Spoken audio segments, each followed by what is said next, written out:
આ છે નિષ્કલંકી ધામ નખત્રાણા. ત્યાં આપણે રાત્રે નાઈટ સ્ટે કર્યો હતો, પણ ત્યાં સવારે મસ્ત ચકલીઓનો અવાજ સાંભળીને મજા આવી. કે મિત્રો મોજમાં ને મસ્ત ડાગલા જેવો તૈયાર થઈ ગયો છું. લગાવી દીધી ક્રીમ, તડકામાં કાળા ના પડે ને એટલા માટે. હજી લગન બાકી છે એટલે યાર આપણું દરરોજનું કામ છે બાટલા ભરવાનું અને ગાડી સાફ કરવાનું. કે તે પહેલા સાફ કરી જ નાખવાની, નકર ગાડી હાંકવા ના મળે. ગાડી ચલાવવા માટે બધું જ કરાય.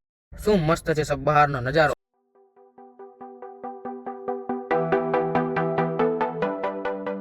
સવારે 7 વાગે નાસ્તો કર્યો, પછી અચાનક મળી ગયા દીદીના દાદાજી. એમને મળીને નીકળી ગયા હતા આપણે મંદિરે દર્શન કરવા માટે. આ છે ત્યાંનો સુંદર નજારો.